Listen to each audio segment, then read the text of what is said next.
Buenos días. Tenemos la semana número 17 del curso de química. El tema es recursos naturales. ¿Me responden, por favor, si es que escuchan correctamente? Buenos días. Sí, gracias, Pilar. Sigamos entonces. Buen día. Voy a apagar la cámara para evitar, ¿no?, algún consumo excesivo. Y entonces, nuestra clase corresponde a recursos naturales. Aquí vamos a repasar parte de lo que en geografía tú has visto, sino que desde el punto de vista químico, de las etapas, de los procesos de la composición de los recursos naturales, tanto como el mineral, el carbón, el petróleo y el gas natural, ¿no? Este es el trabajo de esta clase. Empezamos. El mineral corresponde a un recurso natural, ¿ok? Es un recurso natural, para empezar, de origen de tipo inorgánico. Entonces, tú en las clases pasadas has visto los compuestos orgánicos y qué se diferencian, cómo se diferencian de los inorgánicos. Pues bien, el mineral es un recurso de origen inorgánico. Primer punto que rescatar ahí. Segundo punto, los minerales presentan composición fija o composición definida, podríamos decir. Dime, segunda semana, vamos a repasar. Segunda semana, ¿qué tipo de materia es aquella que presenta composición fija o definida? Dime, ¿qué tipo de materia se presenta como con composición fija o definida? Te estoy preguntando de la semana número 2. Estamos en la semana 17, tu examen es la siguiente semana e irá de la semana 1 a la 18. Dime, parte de materia con composición fija o definida. Astrid nos dice el sólido. Ok, yo te puedo decir, ¿no?, que puedo tener composición fija en muestras líquidas y en muestras gaseosas también. Pero si yo me remonto a la semana número 2 y digo composición fija, perfecto, Giancarlo, ahí está, me estoy refiriendo a sustancias puras. Dentro de estas pueden ser elementales, perfecto, Ray, o pueden ser sustancias compuestas, o elementales o compuestas. Esas son parte de materia con composición fija. Muy bien, y además los minerales van a presentar estructura cristalina, y ahí sí cabe decir que los minerales se encuentran en estado sólido, como Astrid nos comentaba al inicio, ¿cierto? Presentan una estructura cristalina. ¿Cómo es la estructura cristalina? Una estructura ordenada, totalmente simétrica, también conocida como estructura de largo alcance. Repasarás desde la semana número 10, ¿cierto? Estructura cristalina. Quiere decir que en el caso de los minerales, ¿cierto?, sólidos, de manera macro, yo observo aquí un mineral, por ejemplo, la hematita, que es el óxido férrico, pero de manera micro, su estructura se dispone de esta forma, ¿cierto? Donde cada círculo verdecito que tú observas ahí es el oxígeno y cada círculo más grande, rojito, corresponde al hierro, ¿no? Estructura ordenada. No me importa si la estructura es tetraédrica, bipiraminal, cúbica, etcétera, no importa. Lo que se resalta es que es una estructura ordenada, por eso es que decimos estructura de tipo cristalina. Característica de los minerales, ¿ok? Origen inorgánico, composición fija o definida y presenta una estructura cristalina. Ahora, desde el punto de vista de la industrialización de este recurso, el mineral, estos se pueden clasificar de dos maneras. Se pueden clasificar como minerales metálicos o no metálicos. A ver, cuando yo le digo minerales y a estos específicamente metálicos, tengo algunos ejemplos. Tengo aquí la hematita, que es un mineral que contiene hierro, es el óxido férrico. Tengo la blenda, que es un mineral de sulfuro de zinc. La galena, mineral de sulfuro de plomo. Tengo el cinabrio, que es un mineral sulfuro de mercurio, sulfuro mercúrico. La calcopirita, que es un mineral que contiene cobre principalmente. Y tengo al oro nativo, puedo colocar aquí. Entonces, inicialmente decíamos, ¿no?, que es un mineral, es aquella sustancia o aquella parte de materia con composición fija. Observo, puede ser un compuesto, pero también puede ser una sustancia elemental. Y se denomina en este caso específico de tipo metálicos porque la hematita recibe un proceso denominado proceso metalúrgico para del cual extraer un metal en especial, en este caso del hierro. La blenda es un mineral metálico porque él se procesa para obtener un metal, en este caso el zinc, o la galena del cual sacamos plomo, del cinabrio que sacamos mercurio, de la calcopirita que sacamos cobre. Entonces, a ellos se les denomina minerales metálicos, porque estos minerales reciben un tratamiento, proceso metalúrgico para sacar un metal en específico. Esa es la definición. Ahora, el mineral, a su vez, puede denominarse no metálico. ¿Cuándo le voy a llamar no metálico? Y aquí tengo ejemplos. Esmeralda, la roca fosfórica, la caliza, el grafito. Estas o estos recursos también son minerales, recursos de tipo inorgánico, ¿cierto? Y le vamos a llamar no metálico. ¿Por qué? Tanto la esmeralda y el conjunto de piedras preciosas como son las gemas, los rubí, etcétera, ¿ok? No se procesan para extraerle algo. Más bien, ellos se utilizan como materia prima para un producto acabado, para un producto industrial. Entonces, del mineral no metálico no se extrae nada. El mineral metálico se convierte en una materia prima para generar productos acabados, productos industriales. ¿Ok? Por ejemplo, en el caso de la roca fosfórica, estas son rocas que contienen fosfato y de los fosfatos no extraemos nada. Más bien, los fosfatos son materia prima para generar fertilizantes. La caliza es una piedra que se compone principalmente de carbonato de calcio. Y del carbonato de calcio nosotros no sacamos calcio, más bien él se utiliza como materia prima para fabricar cemento, materiales de construcción, entre ellos el cemento. El grafito para fines metalúrgicos o refractarios. Esa es la clasificación, esa es la diferencia. Le llamo mineral no metálico porque él me sirve de materia prima para generar otro producto en especial. ¿Okay? Ahora, los lugares donde se encuentran los minerales, sean metálicos o no metálicos, se denominan yacimientos. Y en geografía tú habrás observado, ¿cierto? O habrás repasado. ¿Qué es un yacimiento? Parte de corteza terrestre con valor económico. Parte de tierra que vale plata, eso es un yacimiento. En este caso vamos a hablar de un yacimiento minero, ¿cierto? Un yacimiento de minerales, a lo cual de manera coloquial le decimos mina, ¿cierto? Repito, yacimiento, parte de corteza terrestre con valor económico, ¿cierto? En este caso es un yacimiento minero o coloquialmente descrito como mina. Ahora, nuestro país es polimetálico, ¿cierto? Tiene gran cantidad de riquezas, en este caso minerales, y también se diferencia de la forma como es que se puede encontrar el mineral formando parte de estos yacimientos. Por ejemplo, aquí está, parte de la corteza terrestre, puede encontrar al mineral de manera muy externa, casi en la superficie, o los minerales de manera más interna entre los yacimientos. Y entonces, cuando está de manera externa, se describe de que el mineral se encuentra en nuestra corteza de manera diseminada. Y si se encuentra de manera más profunda, le decimos que el mineral se encuentra en forma de vetas. ¿Y por qué es importante esta primera etapa de la exploración?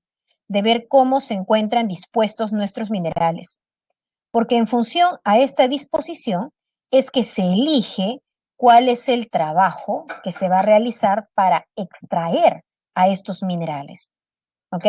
Según la vista que tú observas, dime, ¿en dónde será más sencillo extraer el mineral de importancia? Si es que éste se encontrara de manera en vetas o de forma diseminada. ¿Cómo sería más sencillo? Sencillo entre comillas, ¿cierto? Porque también hay un laboreo ahí exhaustivo, ¿no? Pero observamos que si se encuentra de manera más externa, pues es más sencillo ¿cierto? Extraer el mineral que nos importa, ¿cierto? Para procesarlo. Entonces, identificado cómo se encuentra, se describe cuál es el trabajo de extracción. Pues es este, ¿no? Tengo dos vistas acá. Se puede extraer el mineral a tajo abierto o se puede extraer en base a socavones. ¿Y eso de qué depende? De cómo encontramos el mineral previamente, formando parte de nuestro yacimiento. Si se encuentra el mineral de manera diseminado, ¿cierto? Si se encuentra así casi en la superficie, el trabajo de extracción se dice que se realiza a tajo abierto. Pero si mineral en forma de vetas, es decir, de manera mucho más profunda, ¿cierto? En nuestra corteza terrestre, ¿qué es lo que necesito hacer? Socavones, o lo que muchos conocen como el laboreo subterráneo, ¿cierto? Entonces, aquí es mucho más complicado, ¿no? Más laborioso. La extracción del mineral sí se encuentra en forma de vetas. Recuerda, diseminado, atajo abierto, y en vetas, más abajo, hay que hacer socavón, laboreos subterráneos. Ahora pregunta, yo pretendo, a partir de yacimiento, acá se encuentra mi mineral, sea atajo abierto o mis socavones, yo voy a extraer. Pregunta, cuando yo quiero extraer el mineral, quiero extraer, este mineral se libera cuando yo extraigo minerales. Contra mi yacimiento, voy a recoger el de importancia. Dime, solo extraer, ¿qué me dices? Extracciones son activas cada vez que quisiera extraerlos desde, ¿cierto? Desde los yacimientos. Solo el mineral, la selección, todas las acciones no son selectivas. Es que cada vez que yo extraigo mineral, ¿no? O del yacimiento mineral, este mineral va a venir acompañado de una parte impura, de una parte estéril, de lo que acompaña, ¿cierto?, al mineral. Y a eso se le denomina la ganga. Es decir, ¿ya? Esto está sencillo. Los yacimientos mineros son conocidos coloquialmente con el nombre de las minas. Y de las minas tú vas a sacar ¿qué cosa? Mena. De la mina tú sacas mena. La mena tiene algo que te importa, tu mineral. Y también viene con parte impura, ¿cierto? A esa parte impura le llamamos ganga. Entonces, cada vez que extraigamos, ¿cierto?, el recurso de los yacimientos, en el caso de las minas, yo voy a sacar mena. Listo. Entonces tú dices, ok, tengo la mena, pero aquí hay parte que me importa, mineral, y parte impura, que es la ganga. Entonces, ¿qué tenemos que hacer? Separar la ganga, ¿cierto? Sacar la ganga y quedarte solo con este mineral que debe recibir un tratamiento para poder usarlo después, sea como metálico o como no metálico. Entonces, este proceso de que a partir de la mena tú sacas la ganga y te quedas solo con el mineral de importancia, se llama concentrar. Por eso escucharás, hay que concentrar la mena, que quiere decir quitarle la impureza, quitarle la ganga. Una vez concentrada la mena y teniendo el mineral, si es no metálico, pues se irá directamente a formar parte de materia prima para un producto acabado. Si es metálico, debe recibir un tratamiento, un proceso metalúrgico para extraer el metal de importancia. Entonces, lo que viene a continuación es el repaso de los procesos metalúrgicos que el país más trabaja. Y entonces empezamos con la metalurgia del hierro. La metalurgia del hierro, chicos, es comúnmente conocido también como la siderurgia. Siderurgia. Cada vez que tú escuches siderurgia es porque deben estar tratando minerales que contienen hierro. Ahora, de manera muy puntual, ojo, te aclaro, no necesitamos aprendernos todas las etapas y todas las reacciones de todos los procesos metalúrgicos. No. Necesito sí identificar algunas etapas principales, las más resaltantes de cada uno de los procesos. Y cuando a ti se presenten las reacciones, necesitamos analizar. Eso sí es importante. El análisis lo venimos trabajando desde el número C. ¿cierto? La semana número 12 que hemos hecho inorgánica. Entonces, eso nos va a ayudar a identificar qué es lo que está pasando, ¿ok? Ahora, para cada una de estas metalurgias, entonces, verificaremos o identificaremos la etapa o etapas más importantes. ¿Ya? Necesitamos saber cuál es el mineral de partida, un mineral por cada metal más importante en nuestro país. Tercero, traído el metal, ¿cuál es la aplicación? ¿Para qué sirve? ¿En qué se usa este metal que estamos extrayendo en base a este proceso? Y después vamos a comentar cuáles son los lugares en nuestro país, porque ya has hecho en geografía, en la que podemos encontrar minerales. ¿Ok? Eso para cada una de las metalurgias que presentamos ahora. Empezamos, te decía, siderurgia. ¿Y de dónde se extrae el hierro? De este mineral principalmente, llamado hematita. Y observas de que aquí los minerales no tienen nombres o no sé, los nombres que nosotros hemos trabajado antes, ¿no? Óxido férrico, trióxido de hierro, óxido de hierro entre paréntesis 3. No, cada vez que hablamos de mineral, solo nos referimos al nombre común y decimos hematita. No te puedes olvidar que, que la hematita es un mineral que contiene hierro. Por favor, no olvidar esto. Ahora, te voy a mostrar una imagen, ¿cierto? Donde aparece todo el proceso de la metalurgia del hierro, ¿cierto? De lo que se hace en la siderurgia. Pero de todo esto, tú te preguntarás, ¿no? ¿Pero qué es lo que yo necesito saber exactamente para una evaluación? Porque aquí yo estoy mostrando detalles, ¿cierto? De manera general, ¿qué necesito saber? Necesito y me importa saber qué es lo que ocurre aquí, exactamente en el proceso. Y eso es lo que vamos a detallar en la lámina a continuación. Tienes reacciones principales. ¿Ya? No olvidar que el hierro se extrae principalmente de la hematita. Este es el mineral de partida. Entonces, tengo el mineral de partida. Todo este dibujo que tú observas por aquí corresponde al famoso alto horno. Alto horno. Quiere decir un lugar donde se produce una alta combustión a diferentes grados de temperatura. Perfecto. Tengo un mineral. Pero también observo que está ingresando a mi alto horno esto, que se llama el coque.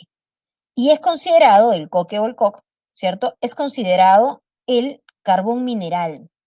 La pregunta es, ¿y para qué me sirve? Chequea la primera reacción. El carbón proveniente del coc se oxida, se oxigena en el alto horno y genera el monóxido de carbono. Y ahora en segunda parte, ¿para qué me sirve este monóxido de carbono generado? Yo agrego carbón al alto horno, se forma inmediatamente el monóxido de carbono. ¿Y para qué lo necesito? Chequea. El mineral de partida para la extracción del hierro era la hematita, donde el hierro se encuentra con carga +3. Y en base a este proceso, el hierro pasa a estado de oxidación 0. Pregunta, dime, ¿qué pasa con el hierro cuando él cambia de carga +3 a carga 0? Porque es eso lo que yo quiero, ¿cierto? El hierro elemental, el hierro puro. Dime, ¿qué pasa con el hierro si cambia de carga +3 a carga 0? Revisa bien, por favor, de carga +3 a carga 0. Total, ¿cómo es? El hierro pasa de +3 a +0. ¿Qué está haciendo el hierro? Ojo, el hierro está ganando electrones. Perfecto, está ganando electrones. Y si el hierro gana electrones, se dice que el hierro se reduce. El hierro se está reduciendo. Perfecto. La pregunta es, ¿y quién hizo que el hierro se reduzca? Gracias a quién el hierro de la hematita se reduce. ¿Quién lo reduce? Bueno, su agente, ¿cierto? ¿Quién es? El monóxido de carbono. El monóxido de carbono es denominado el agente reductor, ¿cierto? Porque él hace que el hierro se reduzca, mientras que el carbono se oxida, claro, ¿cierto? Entonces, ¿entiendes ahí por qué tan importante es agregar en el alto horno el carbón? ¿Cierto? ¿Por qué? Porque el carbón se oxida, forma monóxido de carbono y el monóxido de carbono es el agente que reduce al hierro de la hematita para pasar a hierro 0. Estas son las dos etapas importantísimas en la metalurgia del hierro, cuyo análisis se realiza en base a las semanas anteriores, ¿cierto? Sino que ahora esto es aplicativo, ¿ya? Listo, ahora, muy bien, está saliendo el hierro por aquí. Dime, ¿cuál es la principal aplicación que tiene el hierro en nuestro país o en el mundo? ¿Para qué sacamos hierro? ¿Para qué liberamos desde el alto horno incluso, ¿cierto? Aquí en la parte superior izquierda observamos que a medida que se va generando hierro bonito por abajo, sale monóxido de carbono como exceso de la combustión aquí, dióxido de carbono también, y por ser temperatura alta, va liberando gases de nitrógeno. Y tú sabes muy bien que esos gases son altamente contaminantes. Sí, la industria minera es una de las que más contamina nuestro medio, ¿cierto? ¿Y qué produce? Bueno, observaremos todo esto en la siguiente clase, que hablemos de contaminación ambiental. ¿Ok? Pero bueno, puntual. ¿Para qué uso el hierro? Principal aplicación del hierro. Dime, encima contamino con este proceso. Para algo importante debe ser, ¿cierto? Obtención del hierro. ¿Qué produzco a partir de hierro? A ver, ¿alguien me puede decir? Ampliamente utilizado en todas las áreas, desde tu cocina hasta en medicina. El hierro, metal. ¿Cuál es la principal aplicación que tiene el hierro? Por ahí Fabricio dice, bueno, para materiales de construcción, pero el material de construcción, si yo coloco hierro puro, Fabricio, se oxida muy rápido. Y entonces prefiero fabricar una aleación. Muy bien, Ciro, importante, la fabricación del acero. Esa es la principal aplicación que tiene el hierro en nuestro país. La aplicación es generación de acero, ¿no? Que tiene un gran uso en todo tipo de industria. Ya, ahora, dime, ¿en qué lugares en el país hay minerales que contienen hierro? Ojo, minerales que contienen hierro, porque no hay hierro puro, ¿cierto? Hay minerales. Dime, ¿en qué lugares? ¿Cómo estás en geografía? Muy bien, en Marcona Ica, muy bien, Ray, Marcona Ica. ¿Qué más?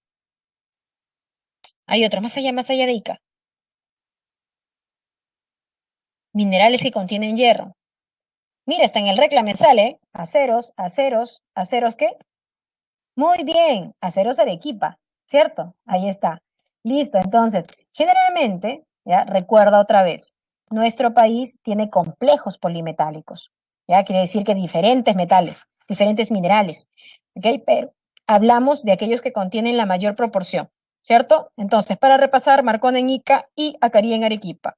Ojo, cuidadito, que alguien esté pensando, ay, profe, entonces, en química me va a venir una pregunta que diga, en Arequipa se encuentran las principales fuentes de minerales de hierro, ¿ya? Claro, eso es correcto, ¿cierto? Pero no es una pregunta de química, eso es una pregunta que te harán, no sé, en geografía, pues. Aquí, ¿qué necesito? Que tú revises los procesos, eso necesito. De pasadita estamos repasando, ¿cierto? Ok, listo, metalurgia del hierro. ¿Sigo? Viene la metalurgia del zinc.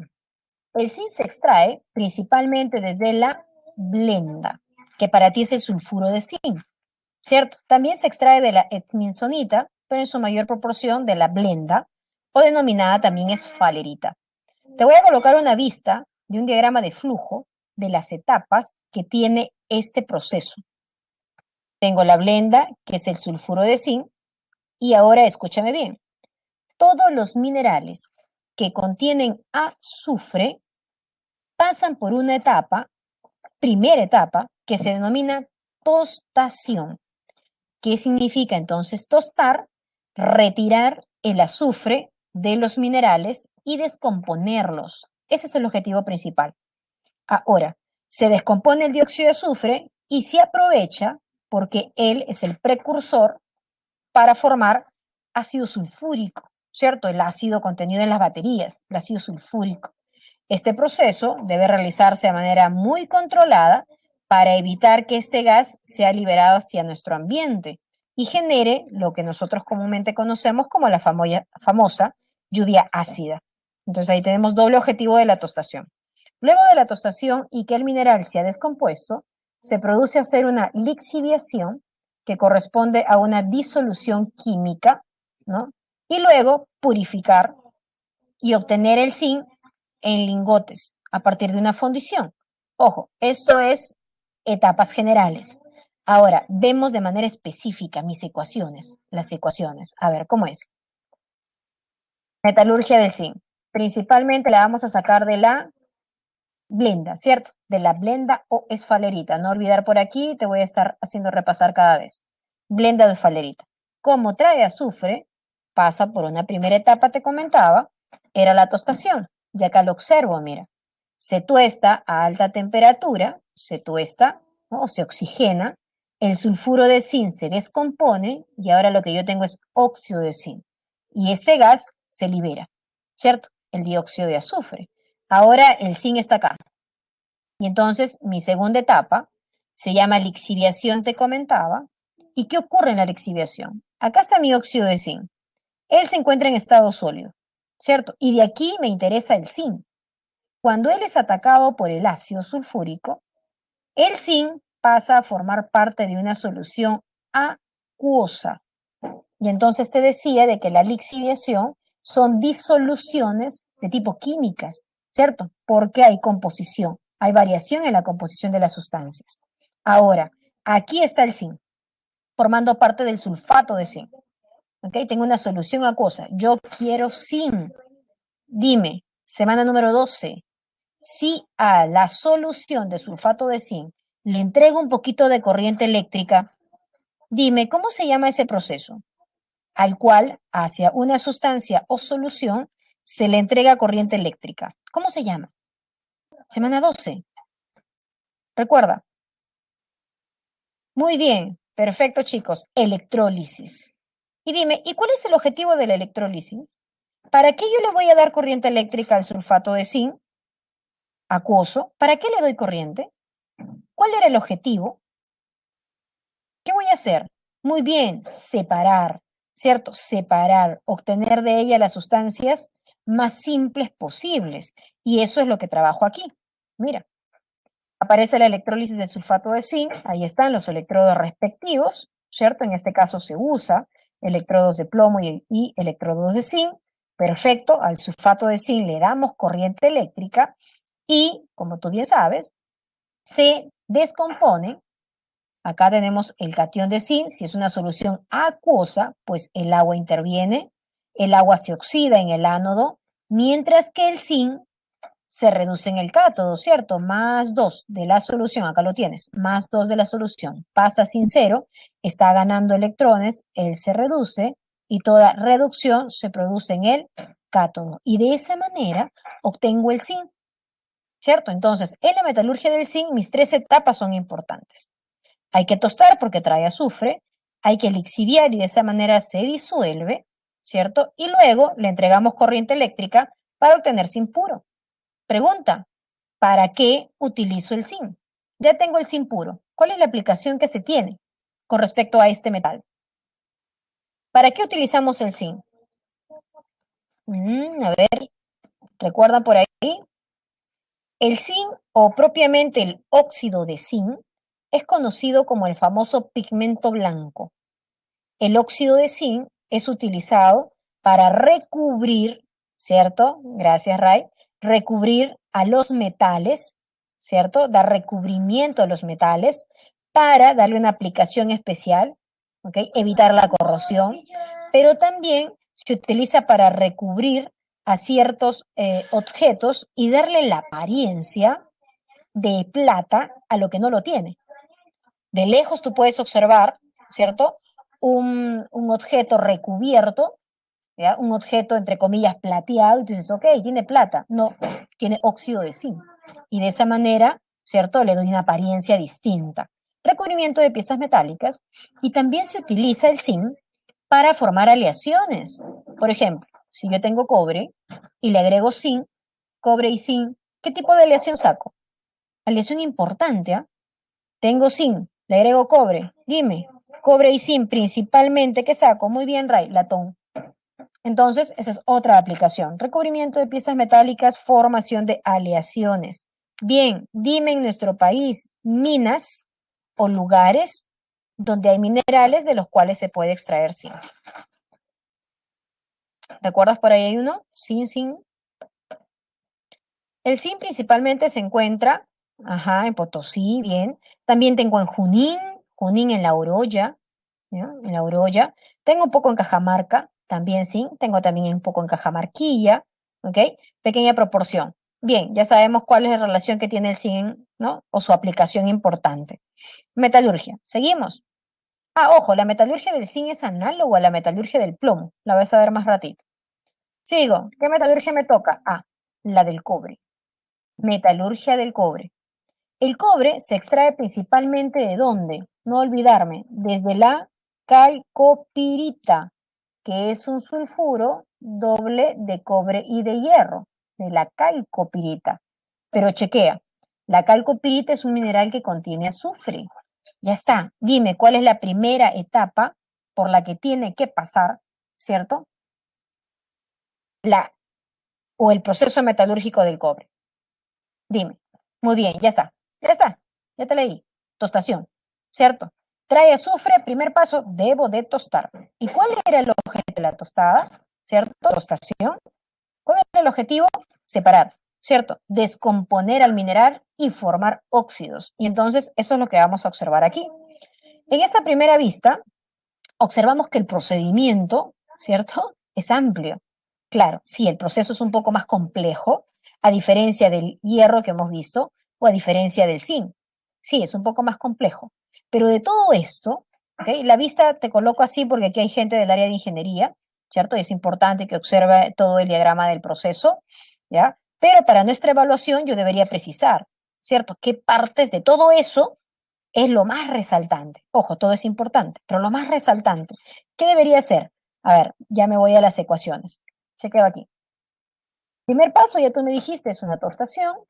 ¿Por qué se tuesta? Porque el mineral se descompone, mira, y forma óxidos, ese gasecito ya se fue, pero también, formando parte del sólido, ¿cierto? También tengo al óxido ferroso, y tengo al sulfuro cúprico. Entonces, ¿qué pasa? He tostado, se ha liberado el gasecito y ahora tengo una mezcla sólida, ¿no? Y entonces, ¿qué tengo que hacer? Separar. Tengo que separar a este para quedarme solo con él que contiene cobre, ¿cierto? Y tratar de extraer el cobre de esta parte que me está quedando. Entonces, ¿qué debo hacer? Debo separarlo. Y para esa separación se procede a una mezcla con caliza, ¿cierto? Caliza y el dióxido de silicio forma una calcina.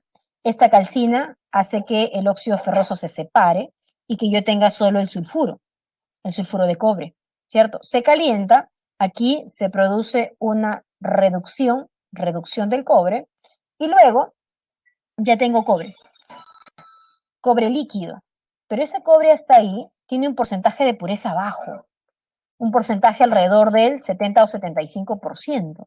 Entonces, digo, no, es muy bajito, yo necesito un cobre con mayor grado de pureza. Por lo tanto, se hace lo siguiente, se hace una electrorefinación. Electrorefinación. Ojo, yo ya tengo cobre, sino que ahora le doy corriente eléctrica para purificarlo y así obtener el cobre con un porcentaje de pureza del 99,9%. A ver, resumo. ¿Qué necesito recordar de la metalurgia del cobre? Bien, que el cobre se extrae desde la calcopirita, principalmente, y que como trae azufre, ¿qué debería ser? Una tostación. Ya, primer pasito, tostación, ¿cierto? Trae azufre, hay que tostar. Segundo pasito, hay que separar impurezas, ¿cierto? Y al final hago una electrorefinación. Nada más. Eso es lo principal que yo debo recordar, ¿ok? Que trae azufre, hay que tostar, ¿cierto? Luego de la tostación se libera migas de azufre, pero luego hay que separar las impurezas, ¿cierto? Y al final debo tener una electrorefinación para obtener al cobre con un alto grado de pureza. Ya está, puntualito ahí. Listo. ¿Cuál es la aplicación que tiene el cobre en nuestro país? Por muchos años hemos sido el primer productor a nivel mundial de cobre. Hoy, por diversos motivos, somos tercero. Pero, sin lugar a duda, nuestro territorio sigue teniendo el mayor grado o el mayor porcentaje de minerales de cobre. ¿Cuál es su uso? ¿Cuál es la aplicación que tiene? Perfecto, Ray, el cableado. ¿Cierto? Todas las conexiones eléctricas presentan cobre gracias a que este metal es muy buen conductor de la corriente eléctrica y también es maleable y dúctil, ¿cierto? Puede pasar a finos hilos sin perder sus características. Principal aplicación. Muy bien. Dime, minas en el país donde hay mayor proporción de minerales de cobre. Te ayudo, empieza por el sur. Empieza de Tacna y va subiendo. Dime, como buen peruano, y reconoces dónde se ubican tus recursos. Minerales que contienen cobre en nuestro país. ¿Dónde están esos lugares? A ver, por aquí hay un peruano nada más. ¿O dos? Fabricio, Félix, dos nada más me están escribiendo. Cuidadito que por ahí alguien quiera estudiar ingeniería de minas y no recuerde dónde hay estos minerales. Se va a ir a la selva luego a extraer. Dime, si yo empiezo desde Tacna, ojo, Toquepala en Tacna, Cojón en Moquegua, Tintaya en Cusco, Cerro Verde en Arequipa, Junín en La Oroya, también presentan, ¿ok? Parte de nuestro sur, claro, también parte de nuestro norte puede contener, pero en menor proporción, ¿ok? Repasa tu geografía, estás cayendo por ahí, ¿ya? Listo, bien, 99,99% pureza para el cobre a partir de su proceso. Aplicación importante, cableado, cableado. Ya está, metalurgia del cobre. Sigo, metalurgia del plomo. A ver, el plomo se extrae principalmente desde la galena, que es el sulfuro de plomo. Ya la viste. Dime, ¿cuál es la primera etapa por la que tiene que pasar este proceso? Si sale de la galena. Galena, sulfuro de plomo, primera etapa, tostación, ya está. Cada vez que veas minerales con azufre, primer paso, tostación, y ahí lo tienes.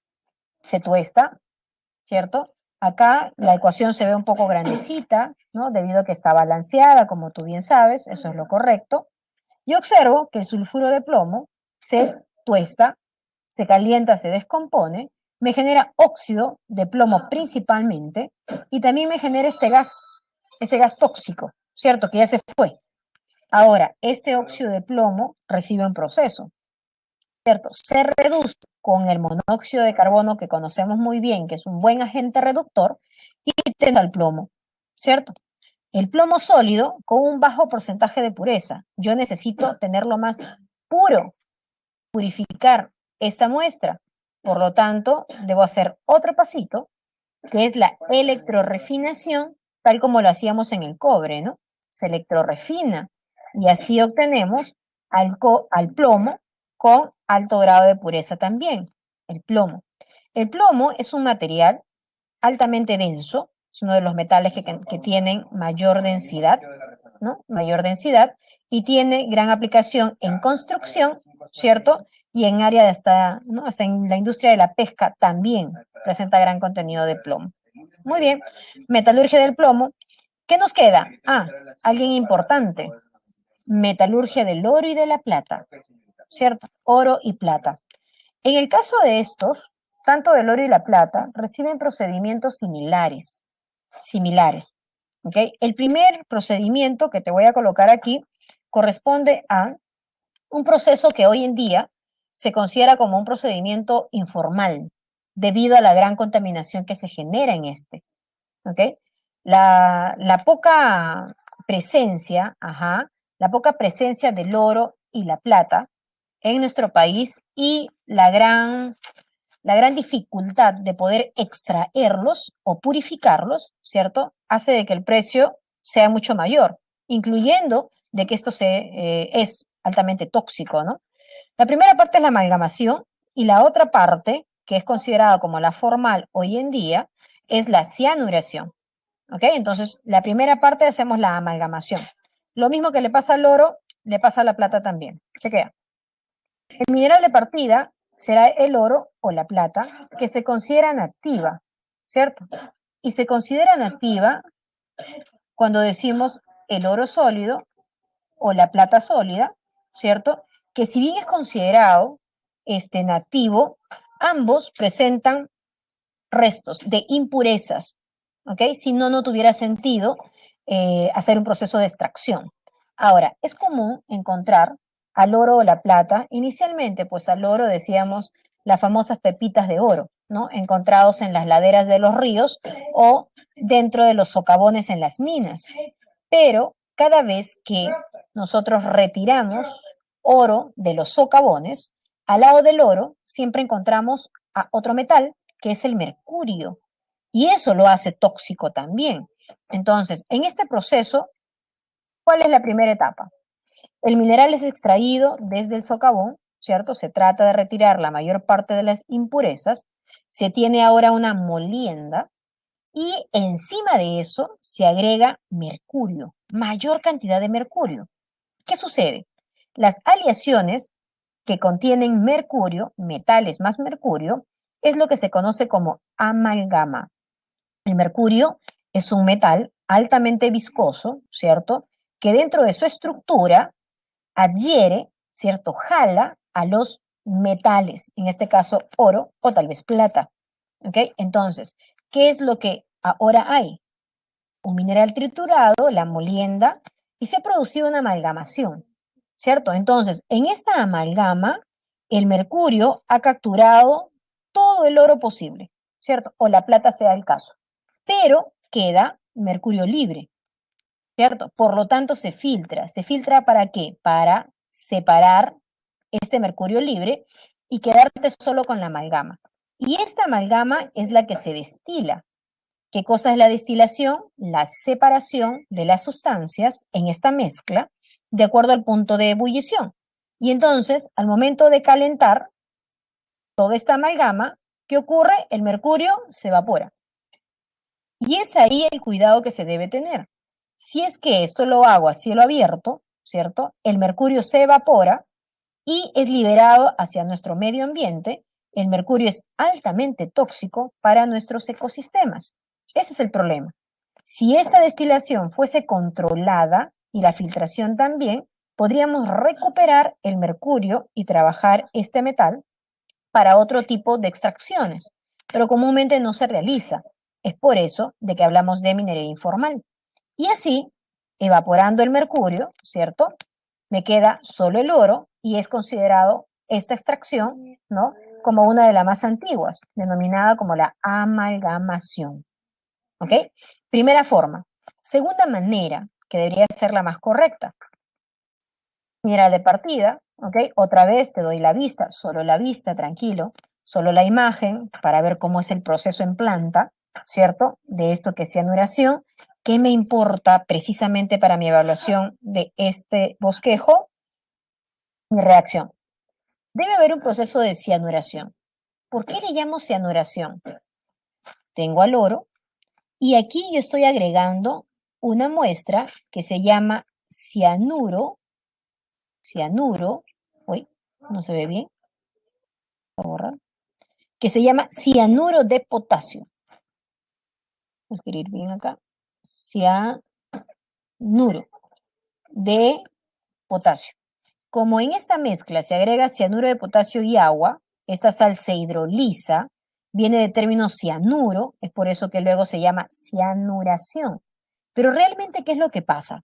Tú dices, pero, a ver, ¿qué ocurre con el oro? Él estaba en estado de oxidación cero y pasa a formar parte de una solución acuosa compleja, cuya carga observo que es +3. Y entonces, ¿qué es lo que está pasando con el oro realmente? Se está disolviendo, ¿cierto? Forma parte de una solución acuosa. Ojo, otra vez, una disolución química, ¿no? Porque forma parte de otra composición. Y luego, ¿qué pasa con esta solución acuosa? Genera un proceso de reducción, dice. ¿Por qué? Aquí el oro, acá está mi solución compleja, esta misma, ¿cierto? El oro se encuentra con carga +3, es combinado con polvito de zinc y hace que el oro pase de carga +3 a oro cero. Y entonces dime, si el oro pasa de +3 a cero, ¿qué ha ocurrido con él? ¿Qué ocurre con el oro? Si pasa de +3 a cero. Entonces, bueno, ahí el oro, ¿qué le ocurre? Se reduce. Muy bien, se reduce. Gana electrones, perfecto, se reduce. Y es por eso que a eso se le llama reducción. Entonces, se cianura, porque se agrega cianuro de potasio. Objetivo, disolver y generar una solución de oro. Luego, el oro se reduce y de esa manera tengo oro puro, ¿cierto? Ahora, incluso, yo me voy a adelantar un poco más y repasar la semana número 7. Dime, ¿qué tipo de reacción tú ves ahí? En esa que dice reducción. ¿Qué tipo de reacción si yo tuviera que clasificarla de alguna manera?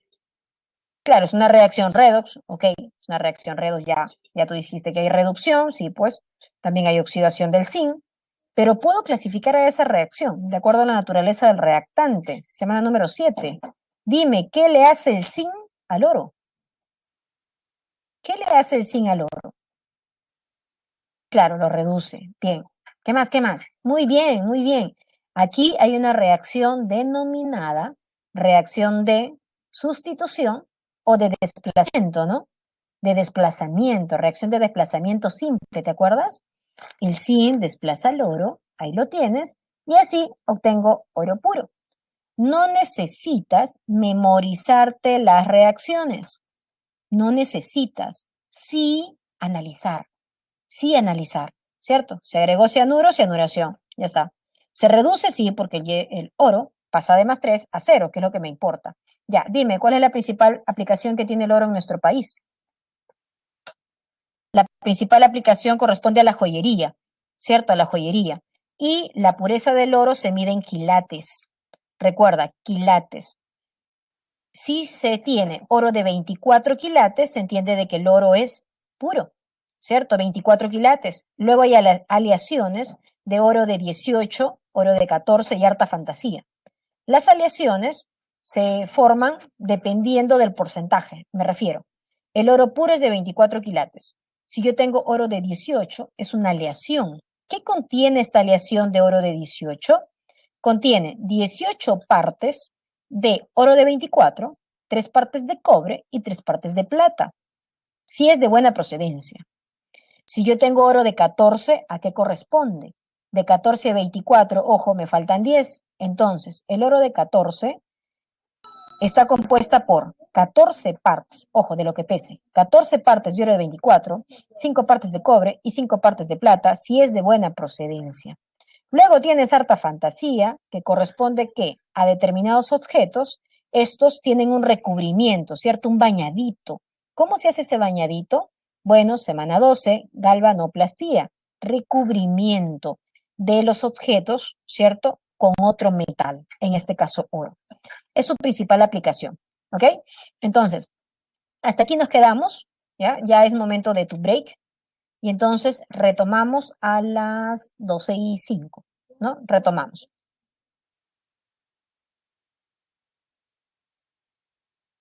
Ok, continuamos, chicos. Nos quedamos aquí en el repaso de la metalurgia del oro y la plata, ¿cierto? Vimos que esa segunda etapa corresponde a la cianuración, denominado así por trabajar con cianuro de potasio, cianuro, en fin, y la siguiente, que era la reducción, ¿no? La reducción que tiene el oro, y también hemos nombrado sus aplicaciones, la de joyería principalmente. De manera análoga, observaremos cómo es en el proceso de la plata. La primera era la amalgamación, ¿recuerdas? Y esta segunda, ¿no? A partir de la plata nativa, denominada así, plata pura, casi casi pura, ¿no? Pero hay un porcentaje de material de ganga y hay que retirar, por ello se procesa.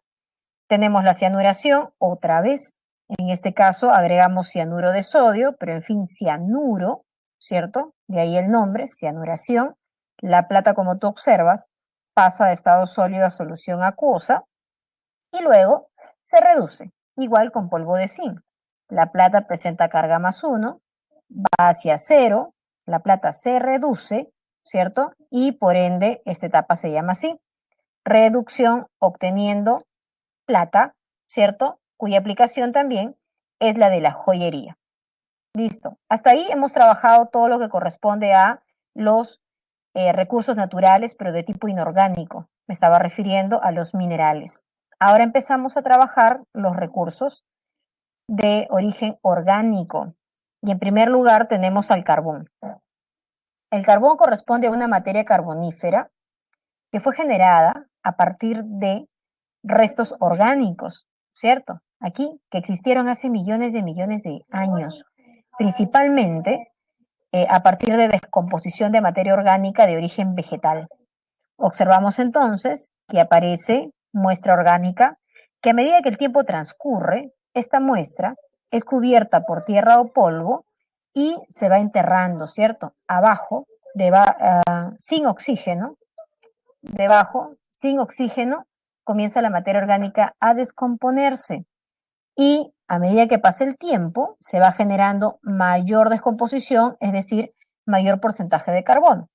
Ahora, la muestra carbonífera presenta, si bien un alto porcentaje de carbono, pero también presenta humedad, ¿cierto? Porque lo encontramos aquí formando parte del suelo, humedad. También presenta contenido de nitrógeno, contenido de azufre, etcétera. ¿Por qué? Porque nuestra materia orgánica también tiene eso, ¿cierto? Nitrógeno, azufre. Entonces, cuando se descompone, genera en menor proporción esos elementos. Se entiende que a medida que el tiempo transcurre, decíamos, el porcentaje de la muestra carbonífera, el carbón, es mucho mayor, ¿cierto? Y si la muestra carbonífera tiene mayor porcentaje de carbono, cuando ésta se queme o combustione, te genera mayor calor, o lo que también se denomina como el poder calorífico. Energía, poder calorífico. ¿Ok? Entonces, el carbón más antiguo considerado es la antracita. Si bien es cierto, la turba es aquel que presenta menor porcentaje de carbono dentro de las muestras carboníferas, es el lignito, aquel que se considera como el carbón joven. Y estos son parámetros muy utilizados, y de ahí la importancia del análisis de las muestras carboníferas, para determinar la famosa prueba que tú tal vez recuerdas, la famosa prueba del carbono 14. ¿Recuerdas para qué se utiliza? ¿Para qué se utiliza la prueba del carbono 14? ¿Cuál es su uso? ¿Para qué identifico el porcentaje de carbono dentro de las muestras? ¿Para qué, muchachos? Muy bien, para medir la antigüedad, ¿cierto? Saber qué tan antiguo es la muestra analizada. Entonces ahí viene esta, muy bien, la datación, perfecto el término técnico, ¿cierto? Para determinar la antigüedad de los restos en función al porcentaje de carbono. Entonces, te comentaba, ¿cierto? La antracita, según la prueba de carbono 14, es considerado el carbón viejo, el carbón más antiguo, ¿ya? Considerado con una antigüedad de 300 millones de años. Ese es el viejo, ¿ya? Y es considerado el lignito como una prueba carbonífera, una muestra carbonífera más joven de 30 millones de años de antigüedad. Ellos son las referencias para determinar la datación que comentaba su compañero, ¿ok? Pero no olvidar, cuanto más antigua es la muestra, es porque esta contiene mayor porcentaje de carbono. ¿Cierto? Y cuando la quemáramos, estas muestras, vamos a tener mayor poder calórico, claro, si tengo mayor porcentaje de mayor porcentaje de carbono en la muestra. ¿Ya? Esta relación es importantísima. Más antiguo, mayor contenido de carbono, mayor calor te genera cuando se quema. Bien, recurso natural de origen orgánico, el carbón, principalmente formado a partir de restos de tipo vegetales. ¿Ok? Vegetales, principalmente. El segundo recurso orgánico es el petróleo. ¿Y qué necesito reconocer o recordar del petróleo? A ver, él presenta un origen de tipo orgánico, para empezar. A diferencia del mineral, que presentaba composición fija o definida, el petróleo corresponde a una mezcla. Incluso es denominada una mezcla compleja de hidrocarburos. Y hasta ahí tú dirás, hidrocarburos, ok, yo conozco hidrocarburos de tipo alifáticos y de tipo aromáticos. ¿A qué tipo de hidrocarburos corresponde el petróleo? A ver, parte técnica acá. Petróleo, petro, roca, óleo, aceite, denominado también el aceite de roca o el aceite de piedra, el petróleo. Hace millones de años existía vida alrededor de todo el mundo, determinada especie, ¿cierto? Esta materia orgánica empezó a descomponerse, fue recubierto por tierra, ¿cierto? En la parte marina, en la parte acuática o en la parte superficial, fue recubierta por tierra y ahí abajo, otra vez exenta de oxígeno, la materia orgánica empezó a descomponerse. La materia orgánica al descomponerse genera una mezcla de hidrocarburos. Ahora, es lógico pensar que hace millones de años, si bien es cierto, existía vida, en todos los lugares las especies eran distintas, ¿cierto? Eran distintas. Por lo tanto, si las especies son distintas, cuando éstas se descomponen, también te generan una mezcla variable, ¿cierto? Una mezcla de composición variable, que depende exactamente del lugar de extracción del lugar de extracción. Por eso es que conocemos que hay yacimientos de petróleo ricos en hidrocarburos alifáticos y hay otros ricos en hidrocarburos aromáticos. ¿Okay? Entonces, a medida que pasa el tiempo, la materia orgánica se ha descompuesto y ha generado este recurso que es el petróleo, que también lo encontramos en yacimientos, solo que hablamos de yacimientos petrolíferos. ¿Cuál es el procedimiento o el proceso que recibe el petróleo para obtener sus subproductos? ¿Qué se necesita hacer? A ver, revisemos. Acá hay una cadena de valor de los combustibles que se generan o de los productos que se generan a partir del pozo petrolífero. ¿Cómo es esto? Primera etapa es una etapa de exploración importantísima y digo, bueno, acá está mi corteza terrestre y probablemente ahí abajo hay un pozo petrolífero, probablemente. Estoy explorando, ¿cierto? Una etapa de inspección. Entonces luego se hace un pozo muy pequeñito en amplitud, ¿cierto? Pero grande en longitud para identificar y corroborar y decir, ok, sí había petróleo debajo de esta corteza. Sí tenemos petróleo. Muy bien. Pasa entonces la etapa de exploración para tener la etapa de la explotación del petróleo. El petróleo se extrae desde los pozos petrolíferos, se extrae y se transporta, ¿cierto? Para que llegue hacia las refinerías. Ahora, el transporte masivo de petróleo, ¿no? Se utiliza en la parte marítima, es decir, mediante buques, la vía marítima, ¿no? Mediante buques el petróleo es transportado desde sus lugares de extracción hacia los puertos más cercanos para llegar a las refinerías, donde el petróleo se trata. También en menor proporción nos ayuda el oleoducto, ¿no? El oleoducto norperuano. ¿Ya? Igual llega hacia las refinerías para tratar. En nuestro país, la refinería más grande es la refinería de La Pampilla, ¿cierto? La que se encuentra aquí en Lima, en Ventanilla. La Pampilla, esa es la más grande. Tenemos otras, la refinería de Conchán, que se encuentra a cargo de Petroperú en la parte sur de Lima, ¿cierto? Pero también tenemos la refinería del Milagro, la refinería de Iquitos, ¿cierto? La refinería de Pucallpa, ¿ya? Que trabajan petróleo en menor proporción. ¿Ya? La más grande hasta hoy, hasta el día de hoy, incluso la más grande en Sudamérica, es la refinería de La Pampilla. Bien, y en La Pampilla, ¿qué cosa se hace? Sabemos que el petróleo que se extrae no se utiliza de manera directa, se debe de tratar para poder obtener los subproductos, ingresen hacia la cadena de valor, ¿cierto? Y a estos productos acabados que además se comercializan para determinado uso. ¿Qué se hace en la refinería? ¿Cómo se obtienen los subproductos del petróleo? Haciendo lo siguiente. Refinamos el petróleo a partir, ¿no? O usando una torre de destilación, que se realiza ahí la famosa destilación fraccionada. Y entonces, hasta aquí recordaríamos, ¿no? Primeras semanas. ¿Qué es destilación? Decimos, bueno, la destilación trata de separar líquidos de diferente punto de ebullición. El líquido que tenga punto de ebullición bajito, a medida que se calienta, es el primero que se va a liberar, ¿cierto? Pero ahí hablamos de una destilación simple, cuando hay dos o más componentes, dos, tres componentes, se separa uno por uno. Pero es denominada una destilación fraccionada por varios motivos. El petróleo es una mezcla compleja. Aquí ingresa el petróleo crudo. ¿Ok? ¿Cuál es el petróleo crudo? Ese pues, que se retira del pozo petrolífero, ¿cierto? Es el petróleo crudo. Y se va a comenzar a calentar toda esta mezcla. Y las primeras sustancias en liberarse son las sustancias de menor punto de ebullición, me refiero a las más volátiles. En este caso, los primeros hidrocarburos, que además se encontraban en estado gaseoso. Luego, a medida que se sigue calentando y va aumentando la temperatura, van saliendo fracciones, ¿cierto?, con punto de ebullición mayor. Y eso lo indica la cadena carbonada. Recuerda que en el caso de los hidrocarburos, a medida que la cadena carbonada va creciendo, el punto de ebullición va aumentando, ¿cierto? Aumenta la cadena carbonada, el punto de ebullición va aumentando.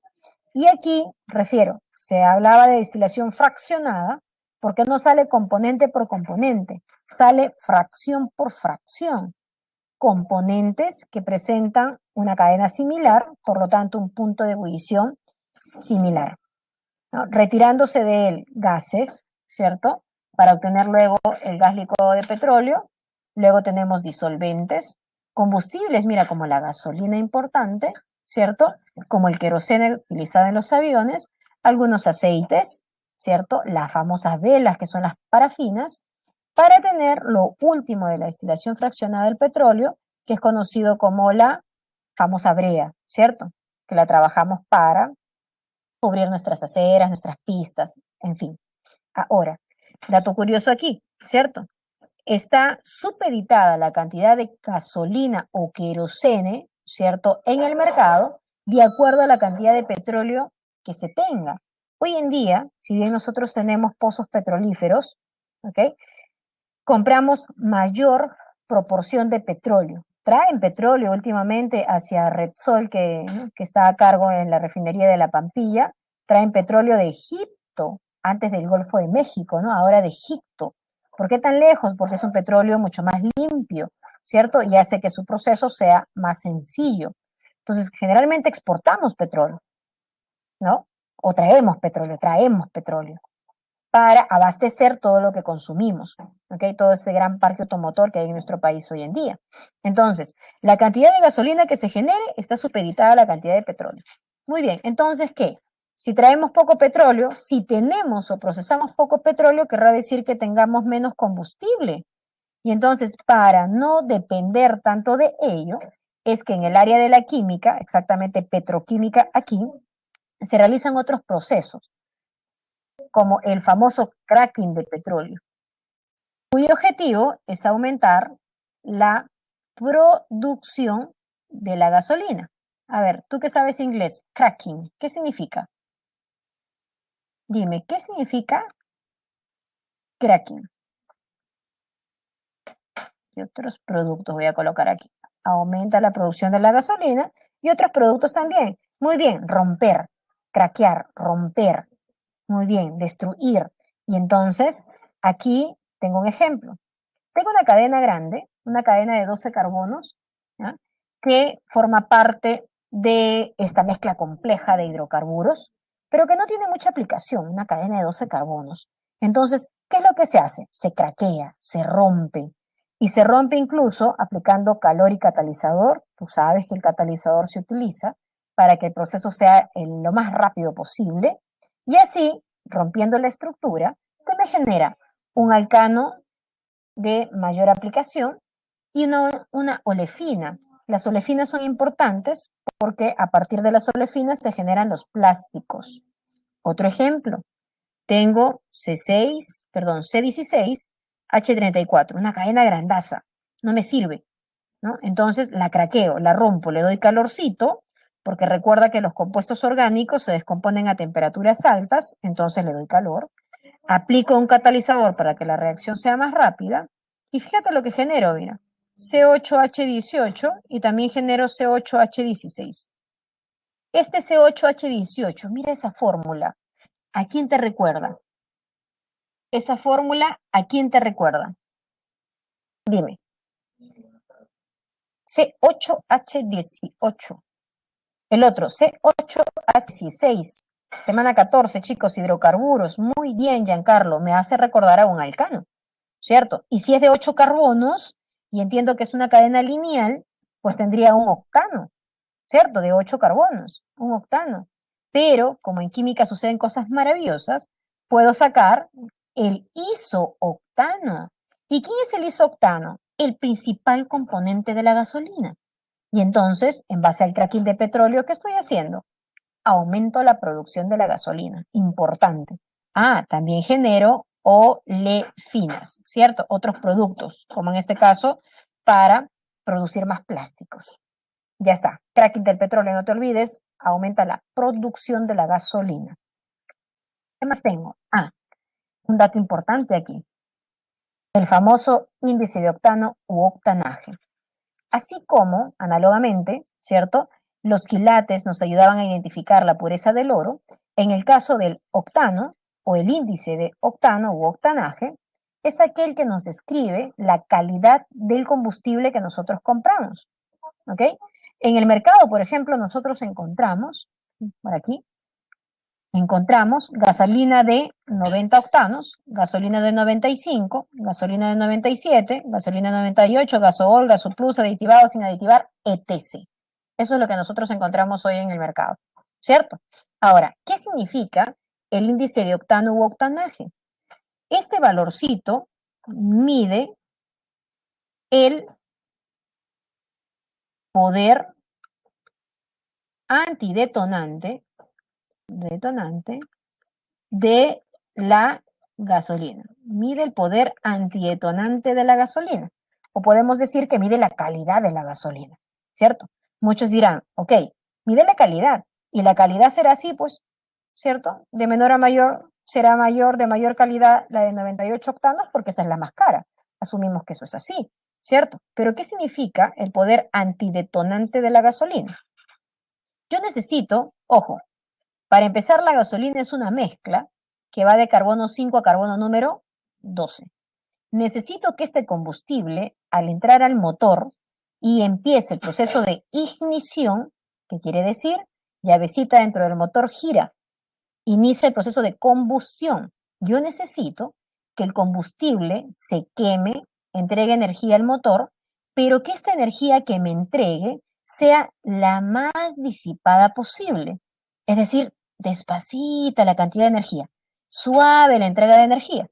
Porque si fuese lo contrario, ¿cierto? Tengo un combustible, ingresa a mi motor, gira mi llave, ¿cierto? Y si esta gasolina, si este combustible tiene alto poder detonante, la energía que libera se acumula en demasía y lo que provoca explosión. Y yo no necesito eso, ¿cierto? Por eso es que la calidad se mide bajo el poder antidetonante. ¿Qué significa? Entrega de energía despacio, disipada, ¿cierto? Y no genera una explosión. Entonces, se entiende aquí lo siguiente. Si mi gasolina es una mezcla de carbono 5 a carbono número 12, para identificar la calidad de mi gasolina, ¿qué se ha tenido que hacer por separado? Decir, ok, va de carbono 5 a carbono 12, entonces voy de manera separada a analizar solo lo que le pasa al carbono número 5, o sea, el pentano. ¿Cuál es la calidad que tiene el pentano en los motores? ¿Será buena, será mala? ¿Cómo es la calidad del carbono 6, carbono 7, carbono 8, hasta carbono 12? Reconociendo ese análisis, se obtiene los siguientes datos. De que si yo obtengo una gasolina en la que prime el N-hectano, si solo fuese N-hectano, el octanaje cero, entiendo que el comportamiento en el motor es pésimo. Baja vida útil, rápidamente se funde. Pero si mi gasolina tuviese 100% de cadena de 8 carbonos, que sería el octano, siendo el más eficiente incluso su isómero, que es el 2,2,4 trimetilpentano, el famoso isoctano, la gasolina, ¿cierto?, tuviese un octanaje del 100% y el comportamiento del motor fuese excelente y llegaría a la vida útil máxima que tienen los motores. Entonces, lo ideal es que mi gasolina tuviera 100% de isooctano, ¿cierto? Eso sería lo ideal. Pero lo real es que se tenga una mezcla que va de carbono 5 a carbono 12. Entonces, en el área de la petroquímica, ¿qué se hace? Se tiene estas mezclas y se buscan de que tengan comportamiento similar a lo ideal. Me refiero, Si tú escuchas, ojo, estoy comprando gasolina de 90 octanos, realmente lo que tú estás comprando es lo siguiente. Compro gasolina de 90 octanos y me estoy llevando una mezcla que contiene de carbono 5 a carbono 12, que se comporta como si tuviera 90% de isoctano, ¿ya?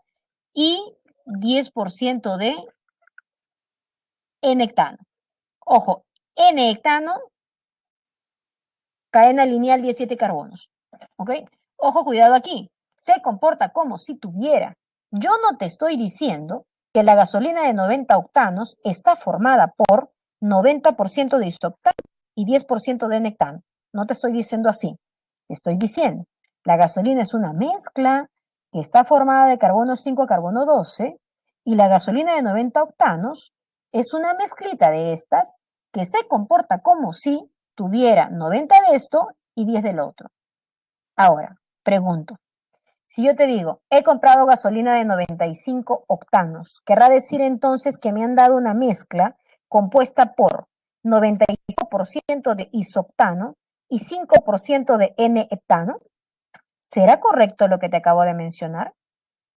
Que si yo compro una gasolina de 95 octanos, esta contiene 95% de isooctano y 5% de N-hectano. ¿Será correcto lo que te digo o no? ¿Qué me has entendido? La gasolina de 95 tiene 95% de isoctano y 5% de N-hectano. ¿Tiene o no tiene? A ver, los leo. ¿Tiene eso o no? ¿A qué se refiere la gasolina de 95 octanos o la gasolina de 97, la de 98, la que tú quieras? ¿A qué se refiere? Cuidado con las preguntas ahí, ¿ya?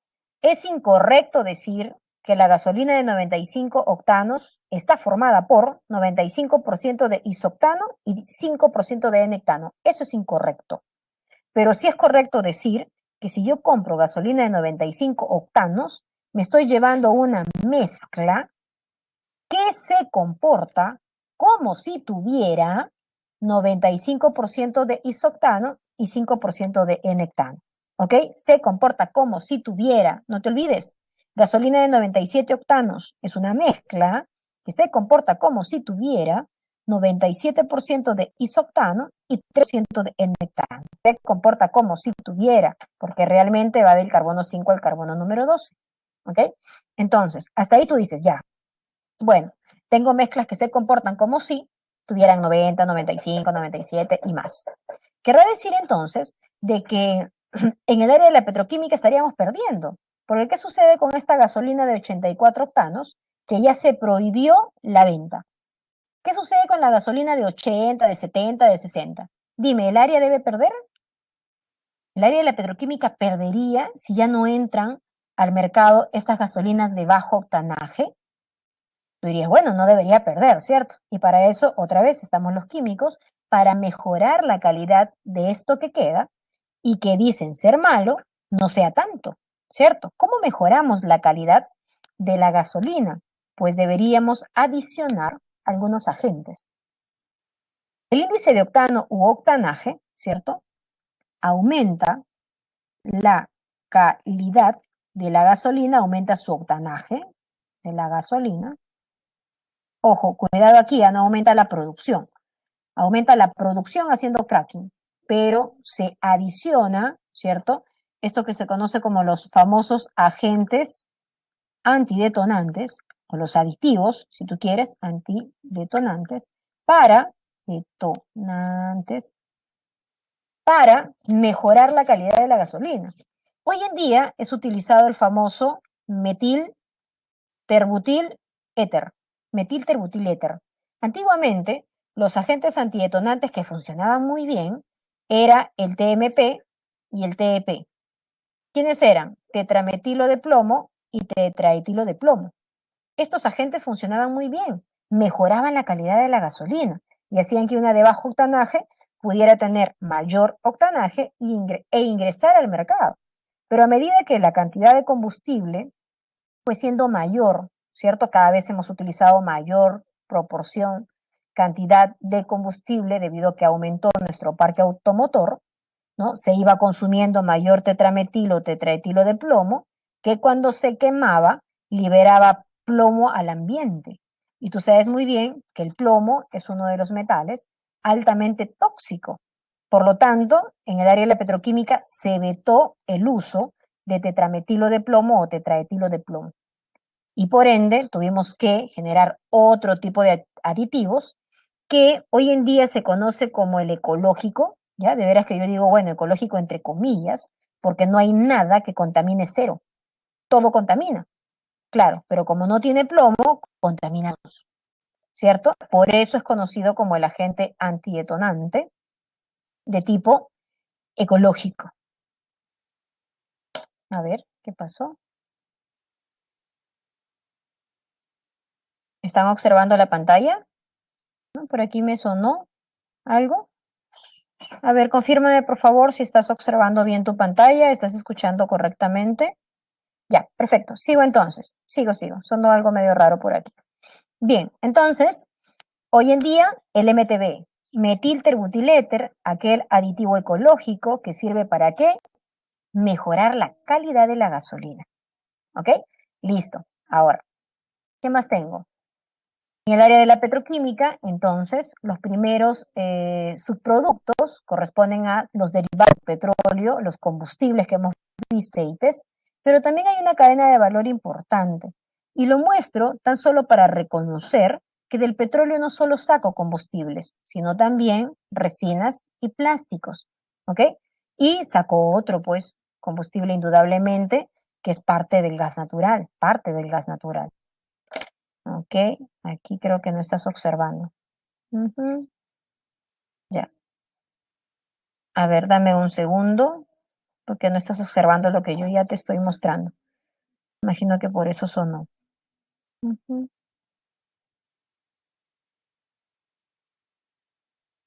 A ver, vamos a cambiar aquí. Voy a volver a presentar.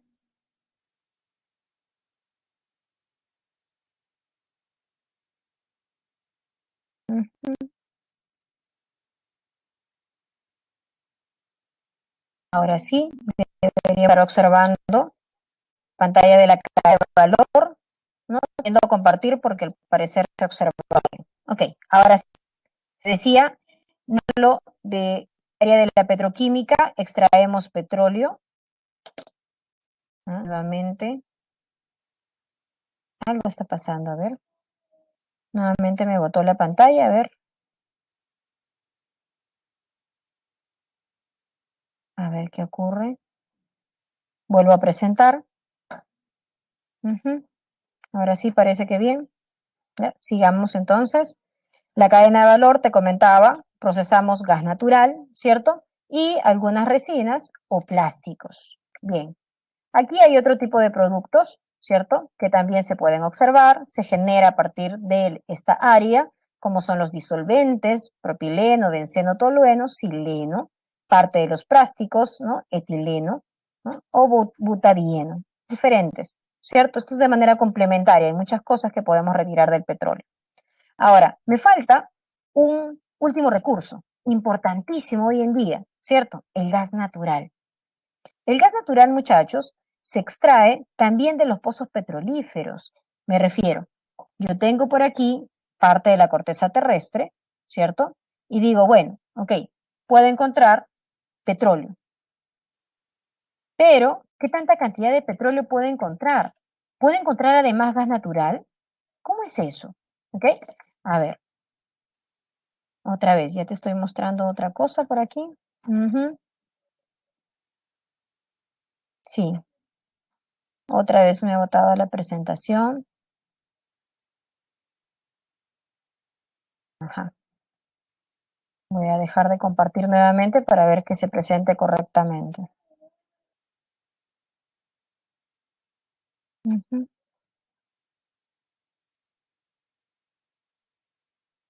ujú. Algo está pasando aquí.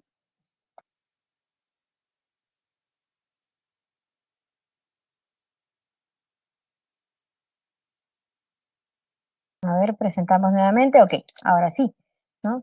Estabas viendo algo que no correspondía. Bien, entonces te comentaba, este es mi pozo petrolífero, o acá hay parte de la corteza terrestre, acá está mi pozo petrolífero, y digo, bueno, inicialmente, ¿no?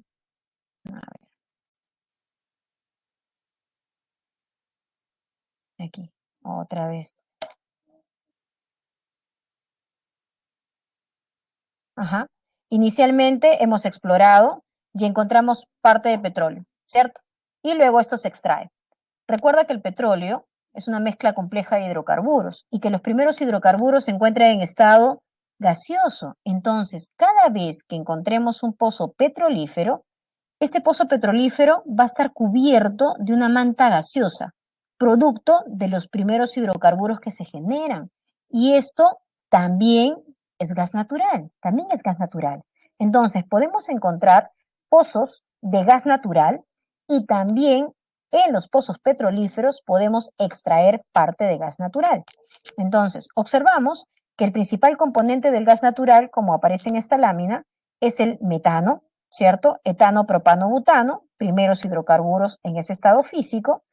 Y también encuentro gases de menor importancia o con menor porcentaje, ¿cierto?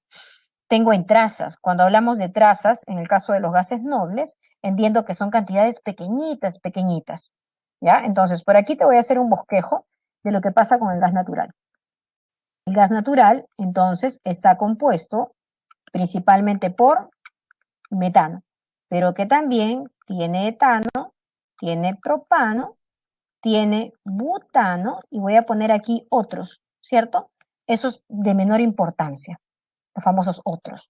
Ahora, el gas natural extraído desde el pozo, ¿cierto? Solo de gas natural o ya sea pozo petrolífero, no se usa de manera directa, chicos. Este también se trata. Se trata para obtener de todo el gas natural, sacar metano y etano. Saco estos dos productos, a los cuales se le conoce como el famoso GNV.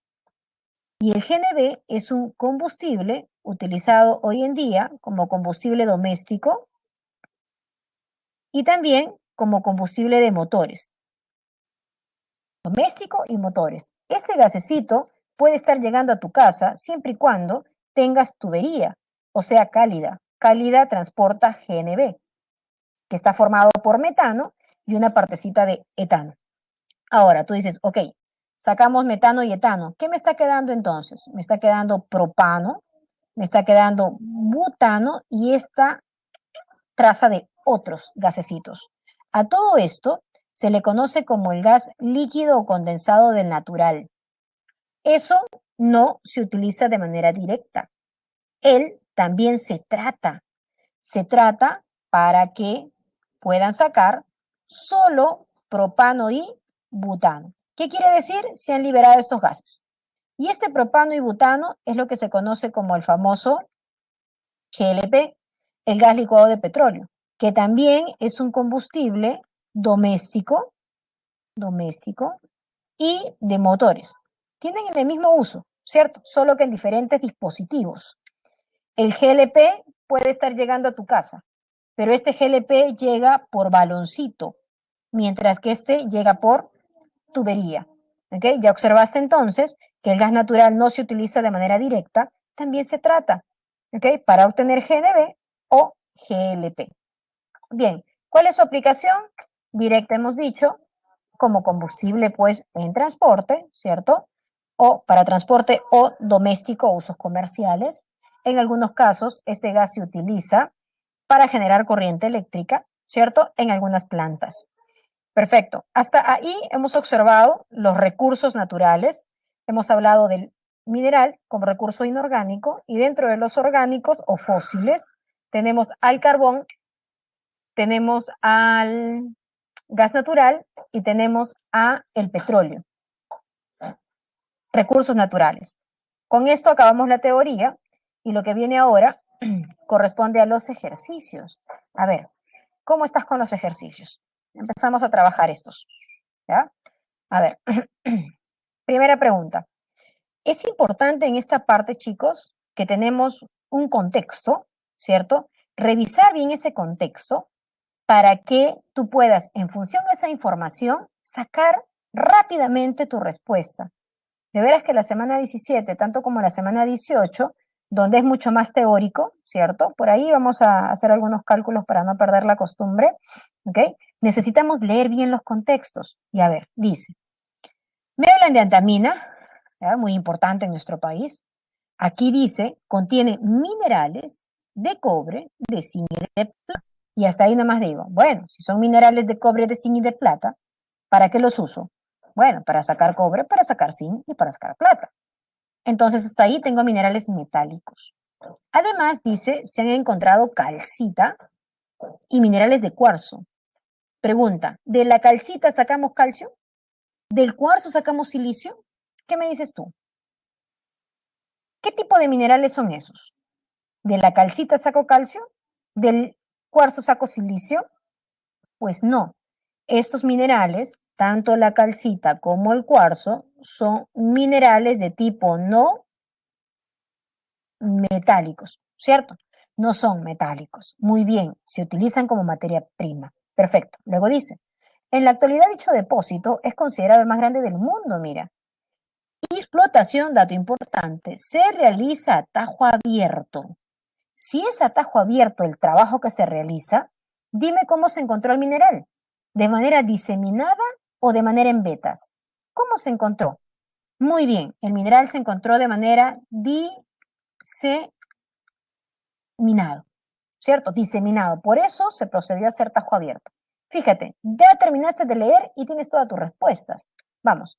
Dice, los minerales que contienen cobre, zinc y plata son considerados metálicos, ya que por procesos metalúrgicos se obtienen sus respectivos metales verdadero, recontra verdadero. El cobre se extrae desde la calcopirita, muy bien, sí, este es el mineral de partida para el cobre. Mientras que el zinc desde la blenda, correcto.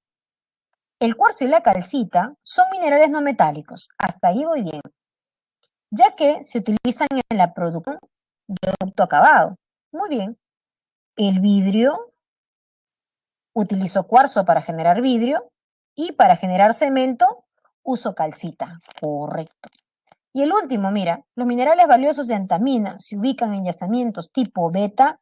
No. Si la información me dice que es a tajo abierto, estos se encuentran de manera diseminada. Por lo tanto, lo incorrecto es la clave D. Ahí está. Primera pregunta. Sigamos, chicos. Pregunta número 2. Cálculo. ¿Cierto? Para no perder la costumbre, pues. Cálculo. A ver, ¿qué tenemos aquí?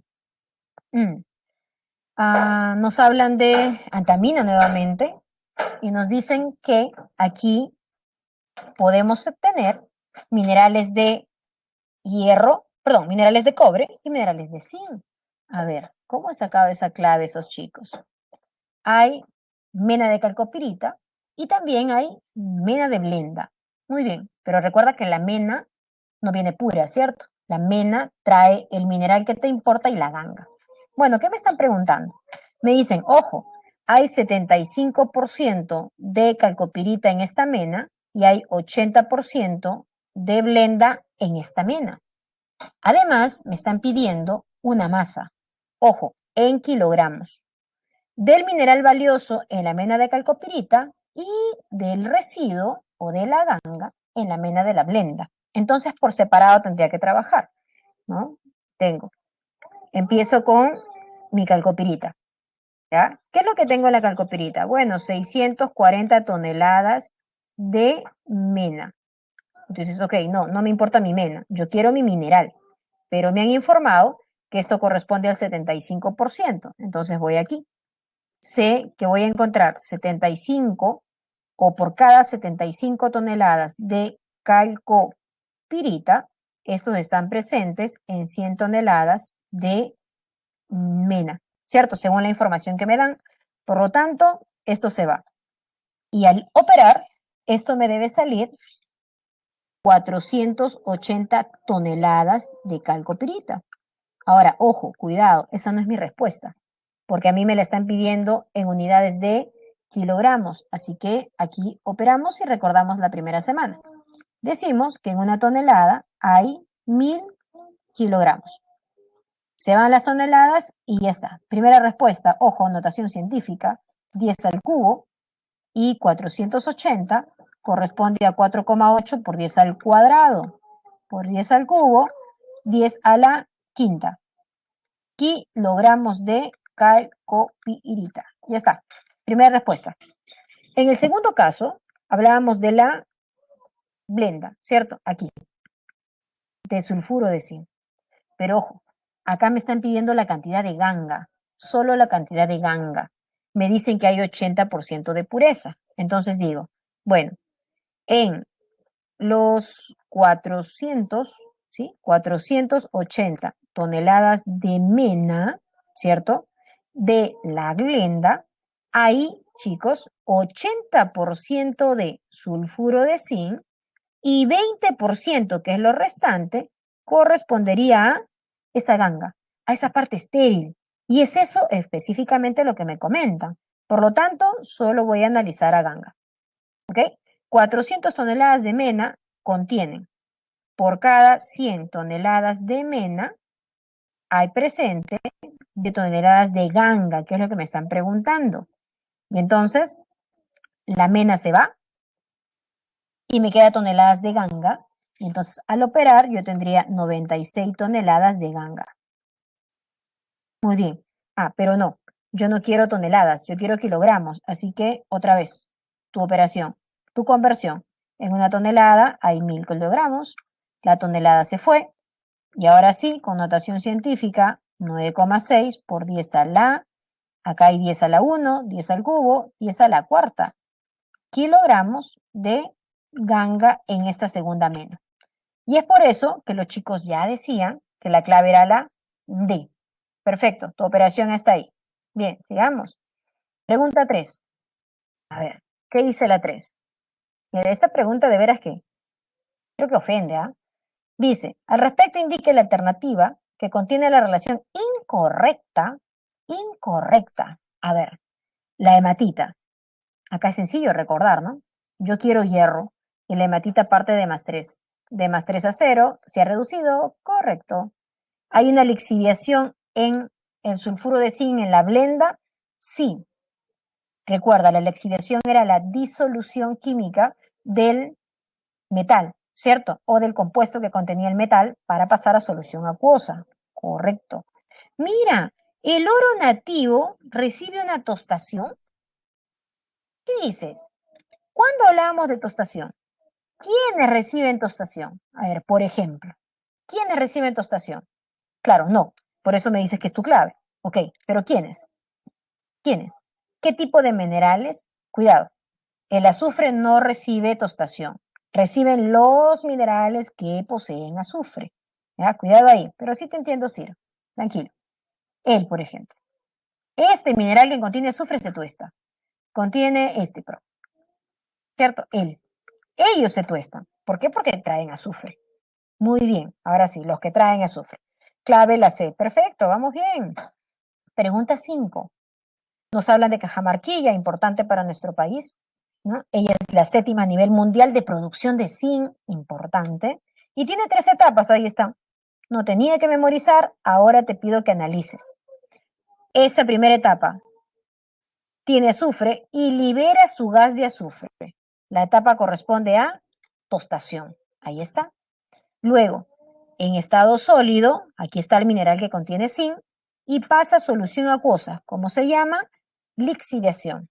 Correcto. Ahora aquí, cuidado, si bien estoy en la semana 17, analizo algo de la semana 12. Ojo, el zinc pasa de carga +2 a 0. De carga +2 a 0, el zinc está ganando electrones. Debido a la ganancia de electrones, ¿cierto? El zinc se reduce. Ahora te pregunto, ¿cómo se llama ese electrodo donde se produce la reducción? ¿Cómo se llama aquel electrodo donde se produce la reducción? Perfecto, semana 12, en el cátodo. Muy bien, chicos, en el cátodo. Y entonces, ¿acá qué dice? Ánodo falso, recontrafalso. Por lo tanto, tu clave es la B, 4B. Muy bien, pregunta 4, sigamos. Pregunta 5, otro calculito, otro calculito. ¿Qué dice la pregunta 5? A ver, nos hablan del plomo, ¿cierto? Y los principales productores del plomo, dentro de ellos está el Perú. Bien. ¿A partir de qué? De la galena, y me dan la reacción. ¿Listo? Y se parte a partir, no, se parte, perdón, de una mena, ¿cierto? Se parte del material de una mena. Muy bien. De 956 toneladas de esta galena, pero ojo, no es puro. La mena trae ganga, ¿te acuerdas? Ok. ¿Qué nos pregunta? Determine el volumen de dióxido de azufre, o sea, de él. ¿A qué condiciones? Normales. Ojo, en metros cúbicos, ¿ah? Si el rendimiento del proceso es del 80%. Mira, acá tengo un ejercicio que involucra semana 17 por el proceso, involucra estequiometría, involucra rendimiento de reacción y encima gases a condiciones normales. Bonito problema, ¿cierto? A ver, ¿cómo lo trabajamos? En orden. Tengo por acá otra lámina más espaciada y digo, ok, hay mena, pero yo no quiero mena, yo quiero saber cuánto de él hay. Por lo tanto, calculo y digo, 956 toneladas son de mena, pero ya me dijeron que esta mena, ¿ok? Contiene una parte pura, que es lo que me importa, que es la galena. ¿Qué porcentaje presenta? 75. Es decir, por cada 100 toneladas de mena, 75 corresponden a la galena, que es lo que me importa. Por lo tanto, opero ahí y esto me saldría 717 toneladas de sulfuro de plomo, de tu galena. Pero cuando yo trabajo estequiometría, de él voy a necesitar gramos. Por lo tanto, de una vez voy a hacer la conversión. Y digo, una tonelada equivale a decir 10 a la sexta gramos. Y ahí está. Lo voy a dejar así, ¿ya? La masa real de mi galena es 717 por 10 a la 6 gramos. Eso es lo que yo tengo. Ahora, ya sé lo real. Voy a mi ecuación, que siempre debe estar previamente balanceada, ¿no? Y digo, por cada 4 moles de sulfuro de plomo que se tuesten, me debe generar 2 moles de dióxido de azufre. Eso es lo que yo sé. Me están hablando de esta galena en términos de gramos. Gramos, mira. Por eso es que coloco aquí lo que gramos tengo. Hay 4 moles. ¿Cuánto pesa una mol de sulfuro de plomo? Me dan el dato. Pesa 239 gramos. Y por esa cantidad que se tueste, me deben generar 2 moles de dióxido de azufre, que a condiciones normales ocupa cada mol 22,4 litros si yo recuerdo mis condiciones normales. Ya está. Eso es lo que yo sé. Y el problema que me dice, el problema te dice, ya, pero yo tengo 717 por 10 a la 6 gramos de esto. ¿Cuánto me debe de haber generado de dióxido de azufre? ¿Cuánto me debe haber generado?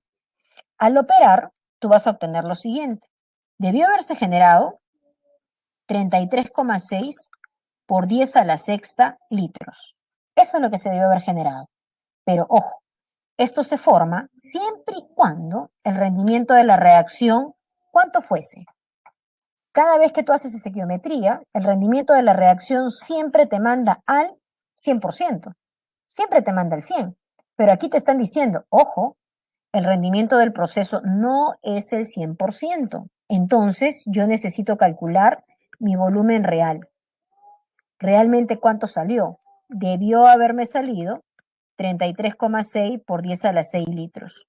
Pero el rendimiento solo es el 80%, así que saquemos. Eso es lo real.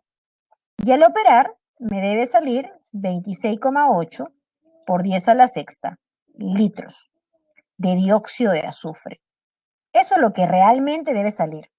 Pero cuidado, a ti te están pidiendo el dato en metros cúbicos. Por lo tanto, opero por aquí algo chiquito y se sabe que un metro cúbico contiene 1000 litros. Por lo tanto, al operar y hacer notación científica, esto me sale 2,68 por 10 a la cuarta metros cúbicos. Ese es el volumen que realmente salió en las unidades correspondientes.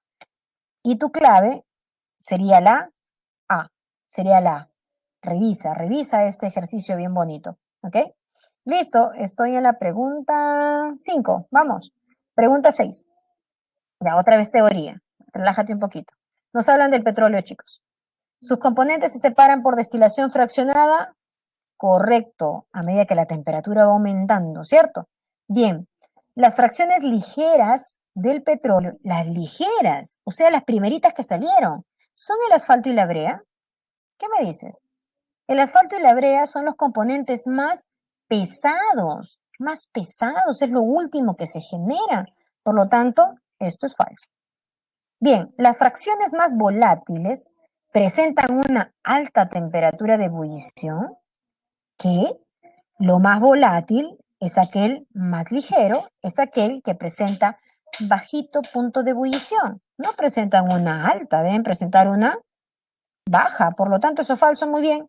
Ya me habías dicho, la clave es la C. Perfecto. C y clave C. Vamos. 7. La gasolina. Ojo, con respecto a la gasolina. Bien. Su poder antidetonante se mide con el índice de octano. Correcto. Para elevar su calidad, y ojo aquí, para elevar su calidad se utilizan agentes antidetonantes correctos, como por ejemplo el metil terbutil éter, ¿cierto? Ahí está, éter metil terbutil, correcto. El cracking del petróleo sirve para aumentar la producción. Muy bien. Ya tienes la clave, creo. Falso. Esto último o incorrecto. La gasolina de 90 octanos tiene mayor calidad. No, tiene menor calidad. Mayor, recuerda, mayor octanaje. Uy, por aquí escribí mal. Octanaje, mayor octanaje, ¿cierto?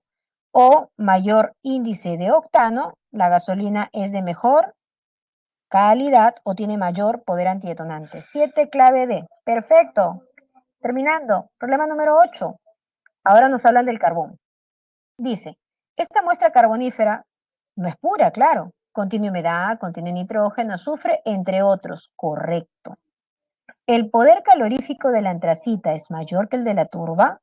Ojo que aquí te lo están diciendo en el enunciado. En el enunciado dicen, se clasifica la muestra carbonífera según el contenido de carbono, siendo la turba el de más bajo porcentaje de carbono y la antracita, el de mayor contenido.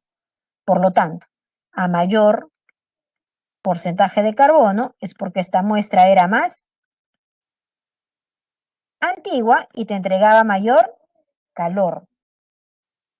Correcto. De los mencionados, la turba presenta mayor antigüedad. ¿Qué me dices? ¿Es más antigua la turba? No, pues, es más antigua la antracita. Por lo tanto, esto es falso. Bien, si es correcto, me piden la A. Muy bien, 8A. Último, chicos. Pregunta 9. En el caso de la pregunta 9, ¿qué tenemos?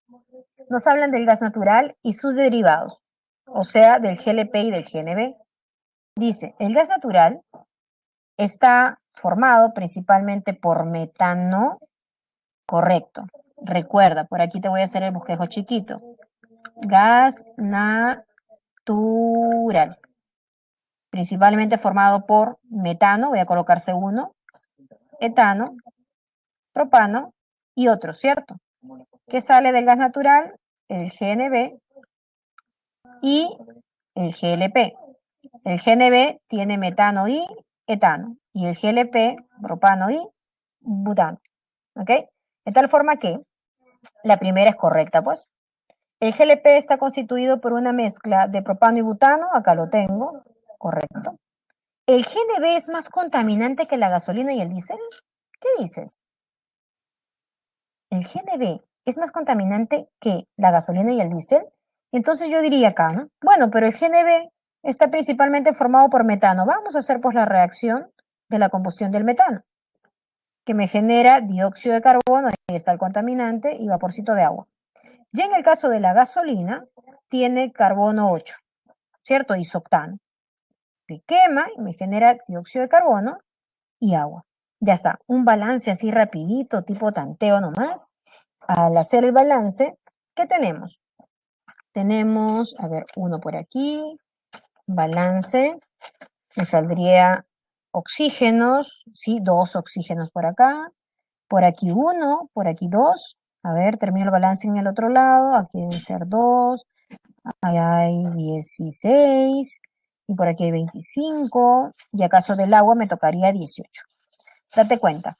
Si yo tengo gas natural, GNB, principalmente formado por metano, por cada mol de metano me genera una mol de CO2. Y si yo tengo gasolina, mira acá, por cada 2 moles 16, o por cada 1 mol 8 moles de CO2. Por lo tanto, el más contaminante es la gasolina. De tal manera que eso sería recontrafalso, ¿no? La clave es la D. Bien, pregunta 9, ahí está. Y terminamos con los ejercicios propuestos. Ahí están tus claves para que tú corrobores, ¿ok? Con ello, repasa por favor la parte teórica. Ya esto es mucho más viable para muchos realmente, ¿ok? Por lo tanto, entonces hay que aprovechar o poder relacionar en la parte teórica que ya has trabajado en geografía y complementar, ¿no? Complementar el uso de nuestros recursos. ¿Ok? Listo, esta fue la semana número 17, que corresponde al tema de recursos naturales. La siguiente semana es la última clase en la que trabajaríamos contaminación ambiental.